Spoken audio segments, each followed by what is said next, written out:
সাল্লাল্লাহু আলাইহি ওয়াসাল্লাম কয়েকজন সাহাবীর সামনে আবু বকর সিদ্দিক রাদিয়াল্লাহু আনহু, উমর রাদিয়াল্লাহু আনহু, আলী রাদিয়াল্লাহু আনহু, উসমান রাদিয়াল্লাহু আনহু, এই চারজন সাহাবীর সামনে মায়ের নবী বললেন, রে আমার সাহাবায়ে কেরাম, আমি তিনটা জিনিসকে পছন্দ করি, খুশবু, নারী এবং নামাজকে বড় পছন্দ করি। এই কথা বলার সঙ্গে সঙ্গে আবু বকর সিদ্দিক রাদিয়াল্লাহু আনহু বলেন, ওগো নবীজি, আমিও তিনটা জিনিসকে পছন্দ করি, যদি আপনি পারমিশন দেন তাইলে আমি বলে দেই। আল্লাহর হাবিব মুস্কি হাসি দিয়ে বললেন, আবু বকর, কি তিনটা জিনিসকে তুমি পছন্দ করো আমাকে বলো। আবু বকর সিদ্দিক রাদিয়াল্লাহু আনহু বলেন, ওগো নবীজি, খুশবু আপনি পছন্দ করেন, নারীকে পছন্দ করেন, নামাজকে পছন্দ করেন, আমি আবু বকর আপনার চেহারা মুবারককে পছন্দ করি। আর আপনার জন্য টাকা খরচ করাকে পছন্দ করি। 3 নম্বরে আমার কন্যাকে আপনার নিকট বিয়ে দেওয়াকে পছন্দ করি। এই কথা বলার সঙ্গে সঙ্গে আল্লাহ রাব্বুল আলামিন জিবরিল আমিনকে পাঠিয়ে বললেন, হে জিবরিল, যাও মায়ার নবী মুহাম্মদ সাল্লাল্লাহু আলাইহি ওয়াসাল্লামকে বলে দাও, আবু বকর যে তিনটা জিনিসকে পছন্দ করে, তার কন্যাকে যে তার নিকট বিয়ে দেওয়াকে পছন্দ করে, এটা আরশে আজিম পর্যন্ত মঞ্জুর হয়ে গেছে।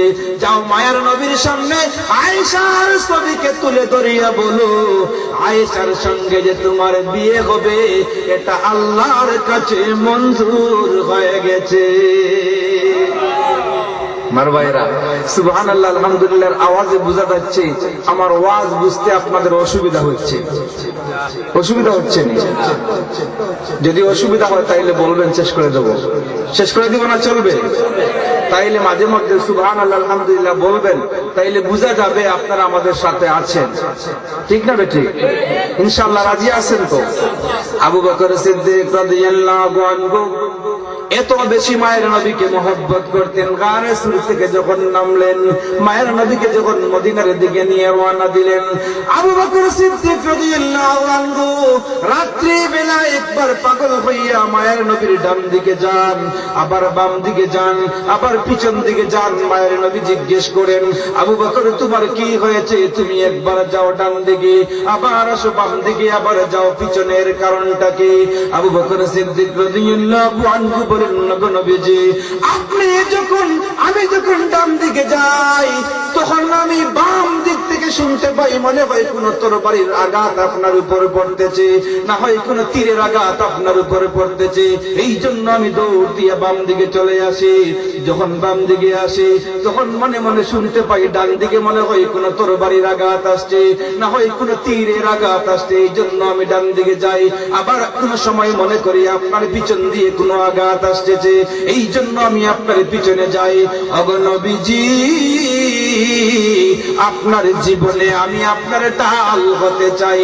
যদি আমি দুনিয়াতে থাকতে একটা ফুলের এটা আপনার উপরে পড়ে, এই দুনিয়ায় তাকার কোনো স্বাদ আমার নাই। এই ছিল ভাই মহব্বত। আবু বকর সিদ্দিক রাদিয়াল্লাহু আনহু মায়ের নবীকে কি পর্যন্ত মহব্বত করতেন, সাহাবায়ে কেরাম কি পর্যন্ত নবীকে মহব্বত করতেন। আমার ভাইরা, মায়ের নবী সাল্লাল্লাহু আলাইহি ওয়াসাল্লাম একবার সাহাবায়ে কেরামদের জম্মে গফির জামাতের সামনে যখন পড়লেন, আল ইয়াউমা আকমালতু লাকুম দীনাকুম ওয়া আতমামতু আলাইকুম নি'মাতি ওয়া رضيت لكم الإسلام دينا। সাহাবায়ে কেরামদের সামনে মায়ার নবী সাল্লাল্লাহু আলাইহি ওয়াসাল্লাম যখন পড়লেন, আল ইয়াউমা আকমালতু লাকুম দীনাকুম ওয়া আতমামতু আলাইকুম নি'মাতি ওয়া রাদিতু লাকুমুল ইসলাম দীনা। দিন পরিপূর্ণ হয়ে গেছে, দিনটা পরিপূর্ণ হয়ে গেছে। এই কথা যখন আল্লাহর হাবিব সাল্লাল্লাহু আলাইহি ওয়াসাল্লাম সাহাবায়ে কেরামদের সামনে পাঠ করলেন, সাহাবায়ে কেরামের আনন্দের বন্যা বইল। একজন আরেকজনের গলার সঙ্গে দৌড়ায়, একজন আরেকজনের কপালে চুমু দেখায় আর বলে দিনের জন্য কত কষ্ট করেছেন মায়ের নবী, আজকে দিন পরিপূর্ণ হয়ে গেছে। এই দিনের জন্য হামজা রাদিয়াল্লাহু আনহুর লাশকে টুকরো টুকরো করে তার কলিজা বাগির করিয়া দাঁত দিয়ে চাবানো হয়েছে। এই দিনের জন্য সাহাবায়ে কেরাম তাদের স্ত্রীকে বিধবা করেছেন, সন্তানদেরকে এতিম করেছেন, মায়ের বুক খালি করেছেন এই দিনের জন্য। এই দিন বড় কষ্ট করে এই পর্যন্ত এসেছে, আজকে দিনটা পরিপূর্ণ হয়ে গেছে। এই জন্য সাহাবায়ে কেরামের মনের মধ্যে আনন্দের বন্যা। কিন্তু না,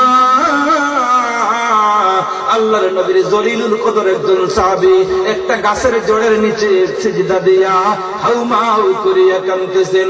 সাহাবায়ে কেরাম গিয়ে বলেন, এই আল্লাহর নবীর সাহাবী, কি জন্য তুমি কাঁদতেছো? আজকে তো বড় আনন্দের দিন।